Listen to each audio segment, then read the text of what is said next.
Assalamualaikum warahmatullahi wabarakatuh. Halo semuanya, saya Kanavi Pramesti. Pada kesempatan kali ini, saya akan menjelaskan proyek untuk S3 acara keempat, yaitu tentang semantic segmentation berbasis deep learning untuk ekstraksi area penambangan dari peta topografi. Nah, semantic segmentation sendiri itu tujuannya secara otomatis mengenali dan memisahkan area penambangan dari fitur topografi lain pada citra atau peta. Prosesnya menggunakan model dan itu parameternya seperti UNet, SegNet, atau deep lab yang dilatih dengan label data yang bisa mengidentifikasi pola dan karakteristik dari wilayah tersebut. Seperti contohnya ada kontur tanah yang berbeda jauh, lalu ada tekstur lahan yang terbuka, dan juga bentuk morfologi yang tidak alami. Nah, ini adalah proyek untuk studi acara keempat. Untuk tahapan pertama pada pengolahan ini yaitu menggunakan tools yang namanya Expert Training Data for Deep Learning. Jadi data yang dipersiapkan itu yang pertama ada peta topografinya, kemudian ada wilayah AOI-nya, dan itu nanti akan diekstraksi gitu ya menggunakan tool Expert Training Data for Deep Learning. Nah, untuk parameter yang digunakan pada Export Training Data for Deep Learning, nah untuk Export Training Data for Deep Learning itu yang pertama inputnya ada rasternya, lalu di sini ada untuk SHP-nya, dan ada polygon untuk area kajian. Nah, beberapa parameter itu mengatur tile size, lalu mengatur outputnya juga, dan di sini environment-nya itu cell size-nya maximum of input. Lalu hasil dari pengolahan export training itu menghasilkan folder yang namanya Topo Chips. Nah, folder Topo Chips itu isinya ada beberapa bagian. Di folder Topo Chips, di sini ada folder untuk image, labels, dan file pendukung lain seperti yang ini stats.txt, lalu ada map.txt. Nah, untuk bagian image itu digunakan, yang nantinya akan digunakan untuk training. Lalu ada label juga. Nah, di bagian label ini untuk penanda gitu ya. Nah, setelah adanya dataset terbentuk yang menghasilkan folder Topo Chips, langkah selanjutnya adalah melakukan training model. Nah, untuk training model ini menggunakan tool yang namanya Train Deep for Learning Model.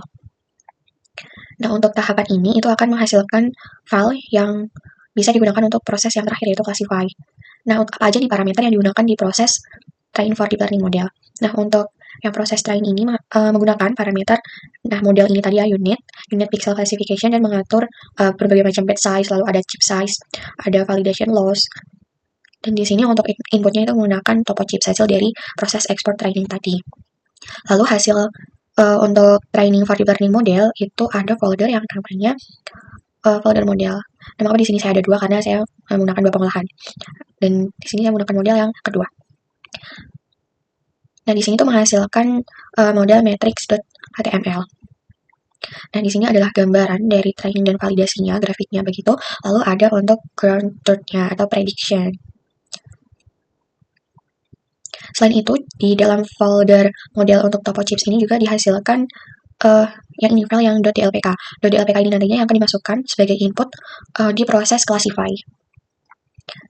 Nah, di sini ada beberapa gambar hasil itu, dan ini untuk hasil prediction-nya. Oke, selanjutnya setelah ada training model itu ya, yang gunanya untuk memberikan gambaran mengenai akurasi dan kestabilan model yang divisualisasi dalam bentuk grafik itu tadi.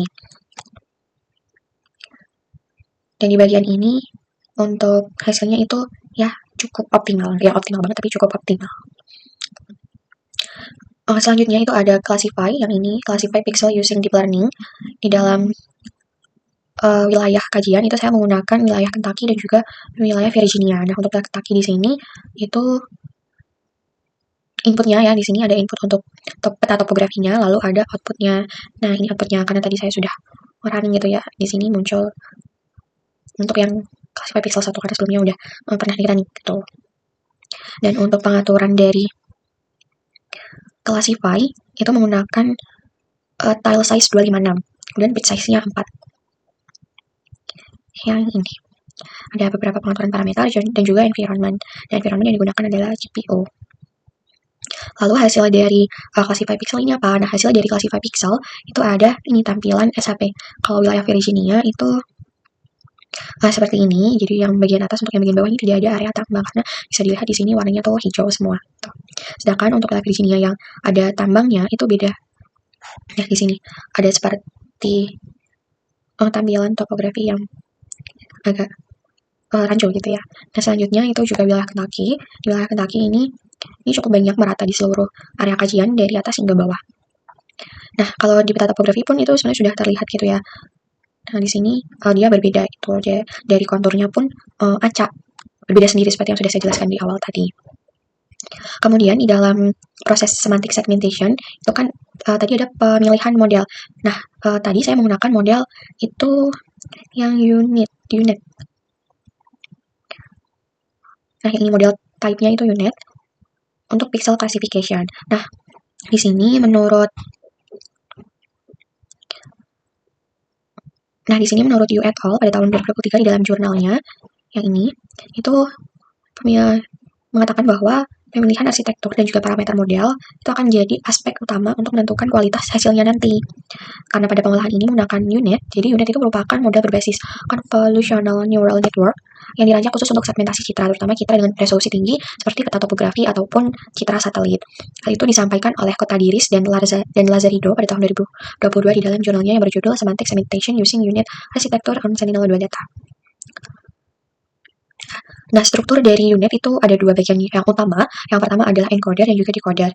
Encoder itu fungsinya ya bertugas untuk mengekstraksi fitur dari citra input dengan melakukan konvolusi dan downsampling. Jadi pada tahap ini itu informasi spasial dikompresi. Lalu yang kedua ada decoder. Nah, decoder itu mengembalikan resolusi citranya agar tetap bisa tertampil dan baik gitu untuk membedakan area tambang dan juga bukan tambang. Nah, keunggulan dari unit yang disampaikan oleh Priyanka et al. Menurut Priyanka et al. Pada tahun 2022 di dalam jurnalnya ini, dalam judul ini, itu kelebihan atau keunggulan dari unit ada pada skip connection antara encoder dan juga decoder. Jadi skip connection itu memastikan bahwa detail spasial dari citra asli tetap terjaga dan bisa melakukan proses segmentasi. Dengan demikian hasil topografinya itu bisa lebih presisi gitu. Seperti contoh yang ini tadi kan dia benar-benar menutup yang peta topografi. Nah, dia bentuknya sama seperti yang ada di peta topografi gitu. Nah, selain itu ada juga parameter yang penting untuk proses mulai dari training hingga proses classification. Tadi tuh ada yang namanya learning rate, lalu ada batch size yang ini, kemudian ada epoch, ada loss function dan juga optimizer. Dan learning rate itu menentukan seberapa besar langkah pembaruan setiap iterasi. Jadi learning rate apabila itu terlalu tinggi itu dapat membuat model tidak stabil, dan apabila terlalu rendah itu dapat menyebabkan prosesnya itu lambat gitu. Itu dikemukakan oleh Yang Dantang pada tahun 2021 di dalam jurnalnya yang berjudul Semantic Segmentation of Satellite Image, a Deep Learning Approach Integrated with Geospatial Hash Codes. Nah, kemudian yang kedua ada batch size. Batch size itu adalah jumlah data chip yang diproses sekaligus dalam satu iterasi. Batch size itu memengaruhi efisiensi komputasi dan stabilitas dari model pelatihan. Lalu ada yang namanya epoch.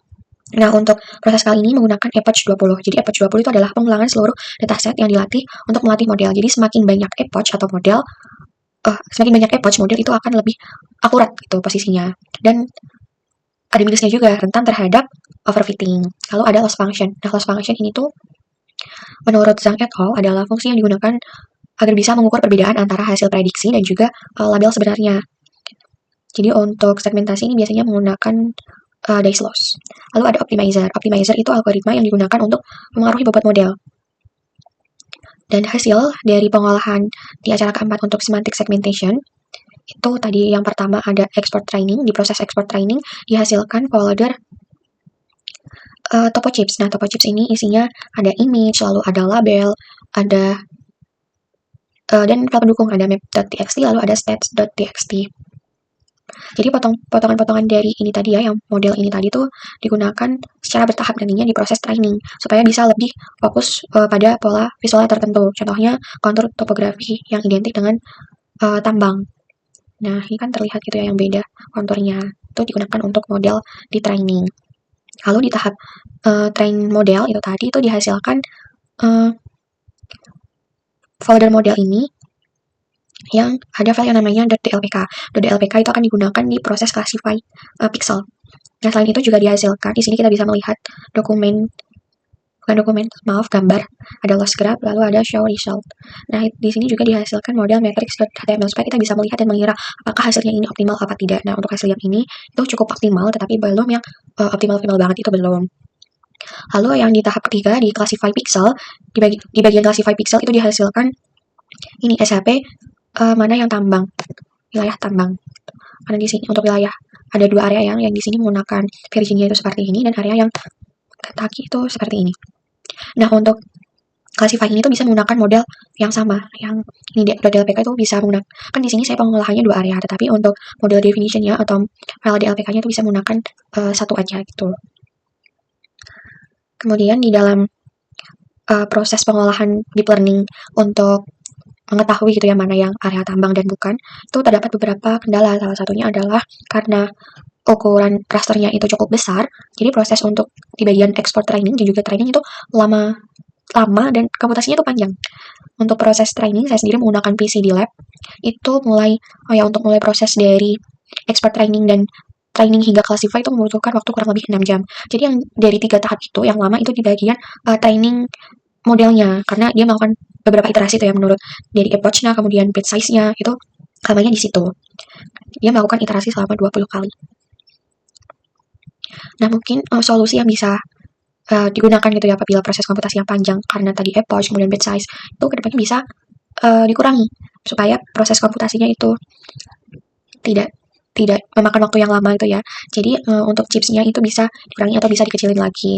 Dan untuk solusi yang ini apabila dilakukan dengan mengurangi bit size ataupun approach, itu hasil yang di bagian classify itu tidak cukup akurat atau kurang akurat, karena dengan adanya proses iterasi yang panjang, model ini tuh dia membaca gitu ya, belajar mana sih yang tambang dan mana yang bukan. Jadi ada plus minusnya. Kalau misal menggunakan approach dan bit size yang tinggi, itu hasilnya lebih akurat tetapi rentan overfitting. Dan apabila chipsnya itu dikurangi, itu komputasinya, prosesnya itu lebih pendek, tetapi hasilnya belum cukup akurat. Tapi juga tidak rentan terhadap overfitting. Dan solusi ini ada plus minusnya sendiri gitu. Tapi yang terkendala yang cukup menguras waktu itu ya di bagian deep learning model, di bagian proses yang kedua. Yang pertama export training, lalu training dan classify. Dan dari ketiga itu, yang lama itu yang kedua, yang training for deep learning model. Nah, sekian yang dapat saya sampaikan. Kurang lebihnya saya mohon maaf. Terima kasih atas perhatiannya. Wassalamualaikum warahmatullahi wabarakatuh.